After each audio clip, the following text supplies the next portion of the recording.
नमस्कार, तुम्हा सर्वांचं आपल्या स्टडी पॉइंट या यूट्यूब चॅनलमध्ये स्वागत आहे।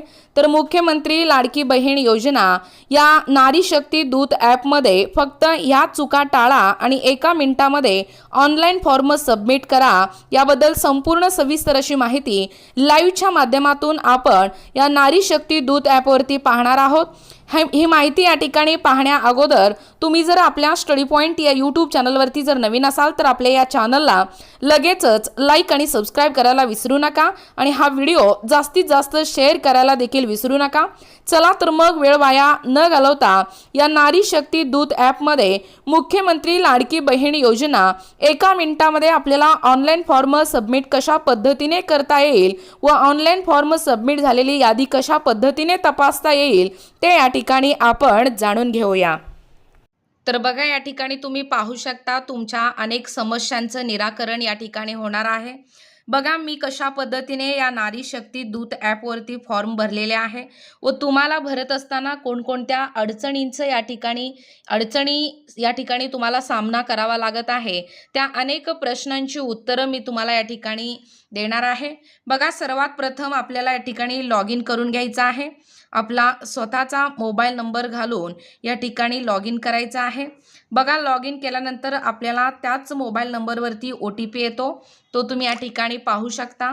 बघा, 2118 हे OTP आहे। मी OTP देखील या ठिकाणी घालणार आहे। बघा, अशा पद्धतीने या ठिकाणी OTP घालून अशा पद्धतीने फॉर्म या ठिकाणी उघडलेला आहे, तुमच्या समोर या ठिकाणी लाईव्ह दाखवण्याचा प्रयत्न करत आहे। बघा, या ठिकाणी सर्वात प्रथम आपल्याला प्रोफाईल जे आहे ते प्रोफाईल आपल्याला बनवायचं आहे। मी ऑलरेडीच या ठिकाणी प्रोफाईल बनवलेली आहे, तुम्ही पाहू शकता। फक्त त्या प्रोफाईलला आपण अपडेट करायचं आहे। बघा, प्रोफाईल अपडेट या ठिकाणी आपल्याला करायचं आहे। बघा, लगेचच प्रोफाईल देखील अपडेट झालेला आहे, पाहू शकता। त्यानंतर आपल्याला ॲप्लिकेशन करण्यासाठी नारी शक्ती दूत इथे मुख्यमंत्री माझी लाडकी बहीण योजना या ठिकाणी क्लिक केल्यानंतर अशा पद्धतीने आपल्या समोर हा फॉर्म या ठिकाणी उघडतो। उघडल्यानंतर महिलेचे संपूर्ण जे नाव आहे ते नाव या ठिकाणी घालण्या अगोदर तुम्हाला एक काम करावं लागणार आहे। जसं की तुम्ही या ठिकाणी पाहू शकता, आपल्याला प्रथम जिल्हा या ठिकाणी निवडायचा आहे। उदाहरणार्थ एक जिल्हा आपण या ठिकाणी निवडूया। बघा, कोल्हापूर हा जिल्हा निवडलो। खाली आपल्याला एकदम खाली आपल्याला चेक करायचं आहे। इथे बघा, जिल्हा निवडल्यानंतर आपल्याला या ठिकाणी तालुका देखील निवडायचा आहे। बघा, तालुका एक तुमच्या ऑप्शनसाठी मी या ठिकाणी निवडत आहे। निवडल्यानंतर लगेचच फॉर्म या ठिकाणी भरू नका। बघा, काय ज्या महत्त्वाच्या सूचना आहेत, जसे की तुम्हाला पूर्णपणे तुम्ही फॉर्म भरल्यानंतर स्क्रीन या ठिकाणी व्हाईट बॅकग्राऊंड येतो किंवा फॉर्म या ठिकाणी सबमिट होत नाही, फोटो कशा पद्धतीने अपलोड करायचा, माहिती कशा पद्धतीने भरायचे, असे अनेक प्रश्न तुम्हाला या ठिकाणी निर्माण होतात। बघा, इथे एक माहिती आहे। बघा, एक कॉलम आहे विभाग निहाय योजना। खरं तर या ठिकाणी महिला व बालविकास असा एक या ठिकाणी नाव आपल्या प्रकल्पाचं नाव येतो, तो नाव येईपर्यंत आपल्याला वेट करायचा आहे। खरं तर पूर्णपणे आपला फॉर्म या ठिकाणी डाउनलोड झालेला नाही असा त्याचा या ठिकाणी अर्थ होतो।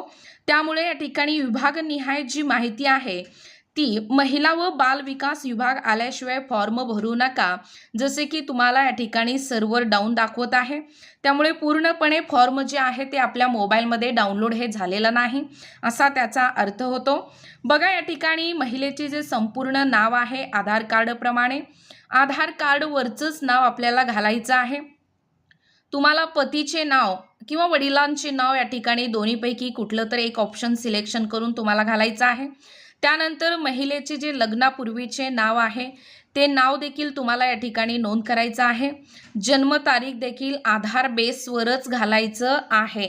बघा, बऱ्याच जण चुकत आहेत, LC वरचा जन्मतारीख या ठिकाणी निवडत आहेत, त्यामुळे आपल्याला इथे माहिती स्पष्ट करतानाच महिलेचे संपूर्ण नाव पुन्हा या ठिकाणी आपल्याला कंसात दिलेला आहे। आधार कार्ड प्रमाणे सर्व बेस माहिती आपल्याला भरायची आहे, त्यामुळे पुन्हा ही चूक टाळा। बघा, या ठिकाणी पुन्हा अर्जदाराचा संपूर्ण पत्ता देखील तुम्हाला आधार कार्ड प्रमाणेच विचारलेलं आहे। त्यामुळे ही जी स्कीम आहे ती पूर्णपणे आधार बेसवरती आहे। त्यामुळे आधारशिवाय तुम्हाला आधारवरचीच अचूक माहिती तुम्हाला या फॉर्ममध्ये भरायचं आहे। बघा, जिल्हा आणि तालुका या ठिकाणी घातल्यानंतर गाव शहर घालायचं आहे। मग त्यानंतर ग्रामपंचायत येतो का नगरपंचायत नगरपालिका येतो तेही या ठिकाणी तुम्हाला घालायचं आहे। पिनकोड क्रमांक देखील आपल्या आधारवरती असतो, तो पिनकोड या ठिकाणी तुम्हाला घालायचा आहे। मोबाईल क्रमांक, जसं की या ठिकाणी मोबाईल क्रमांक घालताना तुम्हाला एक चूक टाळायची आहे। तर ती चूक म्हणजे आपला जो मोबाईल क्रमांक आहे तो मोबाईल क्रमांक आपल्या स्वतःजवळ असणं गरजेचं आहे व मोबाईल क्रमांक आधार कार्डशी लिंक असणं आणि आधार क्रमांक बँक खात्यांशी लिंक असणं, ह्या 3 गोष्टी अतिशय महत्त्वाच्या आहेत। त्यामुळे मोबाईल क्रमांक आधारशी आणि आधार क्रमांक हे बँक खात्याशी लिंक करून घेणं अत्यंत महत्त्वाचं आणि गरजेचं आहे। या 3ही चुका तुम्ही या ठिकाणी टाळणं हे गरजेचं आहे। बघा, मोबाईल क्रमांक घातल्यानंतर जो मोबाईल क्रमांक तुम्ही या ठिकाणी नोंदवणार आहे त्याच मोबाईल क्रमांकावरती OTP येणार आहे। त्यामुळे ती एक गोष्ट या ठिकाणी काळजीपूर्वक आपल्याला नोंदवायचं आहे। त्यानंतर आधार क्रमांक जे आहे ते अचूक आपल्याला या ठिकाणी आधार क्रमांक नोंदवायचा आहे। जो आधार क्रमांक बँक खात्याशी असणं म्हणजे संलग्न असणं आवश्यक आहे। त्यानंतर हे तर तुम्हाला माहीतच आहे, शासनाच्या इतर विभागामार्फत राबवण्यात येणाऱ्या आर्थिक योजनेचा लाभ घेत आहात का? जर कोणी संजय गांधी योजनेचा लाभ घेत असाल तर तुम्हाला या ठिकाणी होय या ऑप्शनवर टिक करायचं आहे। जर कुठल्या आर्थिक योजनेचा जर शासकीय विभागामार्फत येणाऱ्या ज्या योजना आहेत त्या जर तुम्ही लाभ घेत नसाल तर तुम्हाला नाही म्हणून ऑप्शन टिक करायचा आहे। बघा, अजूनही आपला फॉर्म या ठिकाणी पूर्णपणे डाउनलोड झालेला नाही। खरं तर या ठिकाणी जी विभागनिहाय योजना आहे तिथे महिला व बाल विकास विभाग हे नाव येणं गरजेचं आहे। अजूनही फॉर्म या ठिकाणी डाउनलोड झालेला नाही असा त्याचा अर्थ होतो। बघा, अशा पद्धतीने अर्जदाराचे खाते असलेला जो बँकेचा तपशील हा मुद्दा आहे तो या ठिकाणी अतिशय व्यवस्थित म्हणजे बँकेचं पूर्ण नाव त्या पासबुकवरती बघून तुम्हाला बँकेचा पूर्ण नाव या ठिकाणी घालायचं आहे। बँक खातेधारकाचे नाव देखील अचूक नोंदवायचं आहे। खाते क्रमांक व्यवस्थित अचूक पद्धतीने या ठिकाणी घालायचा आहे। IFSC कोड घालताना बऱ्याच जण चुकतात, त्यामुळे IFSC कोड देखील या ठिकाणी क्लिअर या ठिकाणी घालायचा आहे। आणि तुम्हाला एक ऑप्शन दिलेले आहेत बघा, आपला आधार क्रमांक बँक खात्याला जोडले आहे काय? बघा, बरेच जण आधार क्रमांक जोडले नसताना देखील होय म्हणून टिक केलेला आहे, परंतु पुन्हा जेव्हा अकाउंटला पैसे पडत असतात तेव्हा अनेक अडचणींना आपल्याला सामोरे जावं लागणार आहे। त्यामुळे जे कोण लाभार्थी आहेत, लाभार्थी महिला आहेत, त्यांनी आपलं आधार क्रमांक हे बँक खात्याला जोडून घेणं अतिशय महत्त्वाचं आहे। बघा, कागदपत्र अपलोड करताना आपल्याला या ठिकाणी आधार कार्ड जे आहे ते आधार कार्ड पुढची आणि मागची दोनही बाजूची आपल्याला या ठिकाणी फोटो व्यवस्थित घेऊन आपल्याला क्रॉप कंबाईन इमेज म्हणून एक ॲप आहे, त्या ॲपच्या आधारे देखील आपल्याला पुढची आणि मागची दोनही बाजूची आपल्याला या ठिकाणी एकाच पेजवरती स्कॅन करता येतो। बघा, आधार कार्ड अनेक जण या ठिकाणी फॉर्म भरलेले आहेत, फक्त आधार कार्ड पहिल्याच पेजची या ठिकाणी झेरॉक्स या ठिकाणी जोडलेले आहेत, परंतु तसं न करता ज्या छोट्या चुका आहेत त्या चुका या ठिकाणी तुम्ही दुरुस्त करा। आधार कार्ड दोनही बाजूचे फोटो आपल्याला काढावा लागणार आहे। फोटोची साईज देखील 1 MB पेक्षा कमी असणं गरजेचं आहे। बघा, तुम्ही क्रॉप देखील करून या ठिकाणी साईज कमी। त्यानंतर आधार कार्ड नंतर आपल्याला जन्म प्रमाणपत्र किंवा शाळा सोडल्याचा दाखला किंवा अधिवास प्रमाणपत्र या ठिकाणी अपलोड करायचं आहे। बऱ्याच जणांकडे शाळा सोडल्याचा दाखला असतो किंवा जन्म प्रमाणपत्र असतो, तो या ठिकाणी व्यवस्थित स्कॅन करून आपल्याला अपलोड करायचा आहे। त्यानंतर उत्पन्न प्रमाणपत्र पिवळे किंवा केशरी रेशन कार्ड। बरेच जण आता फॉर्म भरलेले आहेत, बऱ्याच जणांचे चुका झालेल्या आहेत, जसं की रेशन कार्ड फोटो घेताना फक्त पहिल्याच पेजचं फोटो या ठिकाणी अपलोड केलेले आहेत, जो सिरियल नंबर येतोय तो, पण तसं चूक न करता आपल्याला पात्र लाभार्थी महिलेचं नाव देखील त्या रेशन कार्डमध्ये येणं अत्यंत गरजेचं आहे। त्यामुळे आपल्याला फोटो म्हणजे कोलाज करून घ्यायचा आहे। एकाच पेजवरती आपल्याला रेशन कार्डची पुढची बाजू आणि मागची बाजू म्हणजे शेवटचा पेज आणि पहिला पेज एकाच पेजवरती आपल्याला कंबाईन करून घ्यायचा आहे आणि तो फोटो व्यवस्थित क्लिअर या ठिकाणी अपलोड करायचा आहे। हे देखील चूक तुम्हाला या ठिकाणी टाळावं लागणार आहे। त्यानंतर सर्वात महत्त्वाचं ते म्हणजे अर्जदाराचे हमीपत्र. बघा, हमीपत्र तुम्हाला माहीतच आहे कशा पद्धतीने हमीपत्र आहे. आपल्याला हमीपत्रामध्ये सहमत या ठिकाणी दर्शवायचं आहे. बरोबर अशी खूण करून आपल्याला हमीपत्र अपलोड करायचं आहे. बरेच जण हमीपत्रामध्ये टिकमार्क न करता हमीपत्र अपलोड केलेले आहेत. काही जणांच्या हमीपत्रावरती सही सुद्धा नाही. परंतु तशा ज्या काही छोट्या छोट्या चुका आहेत त्या तुम्हाला टाळणं गरजेचं आहे. हमीपत्र व्यवस्थित त्या ठिकाणी अपलोड करा. ज्या काही अटी व शर्ती आहेत त्या ठिकाणी व्यवस्थित वाचून त्यांच्या समोर या ठिकाणी टिकमार्क करून म्हणजे बरोबर अशी खूण करून आपल्याला हमीपत्रावरती म्हणजे स्वाक्षरी आणि सही आणि आपलं नाव या ठिकाणी हमीपत्रावर विचारलेलं आहे. त्यामुळे व्यवस्थित या ठिकाणी आपल्याला हमीपत्राचं फोटो देखील या ठिकाणी अपलोड करायचा आहे. बँक पासबुक व्यवस्थित IFSC कोड, बँकेचा अकाउंट नंबर या ठिकाणी दिसणं गरजेचं आहे. तोही या ठिकाणी क्लिअर असणं गरजेचं आहे.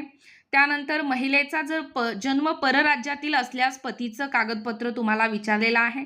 शक्यतो 100 मधनं 1-2च महिला असतील माझ्या दृष्टीने, जसं की अर्ज करत असताना अडचण येणार आहे. त्यानंतर आहे अर्जदाराचा फोटो. जेव्हा 8 तारखेचा GR पडला त्या GRच्या माध्यमातून असं सांगण्यात आलं, परंतु 28 तारखेच्या GR मध्ये अर्जदाराचा जो फोटो आहे तो लाईव्ह काढायचा आहे, म्हणजे लाईव्ह कॅप्चर करायचा आहे. परंतु 8 तारखेच्या या GR मध्ये खरं तर फोटोवरून फोटो काढला तरी चालेल असा नवीन GR आलेला आहे. त्यामुळे आपल्याला फोटोबद्दलची जी शंका होती तो शंका देखील या ठिकाणी मिटलेला आहे. या ठिकाणी आपण आयडेंटिटी कार्डवरचेच फोटो देखील आपण अपलोड करू शकतो.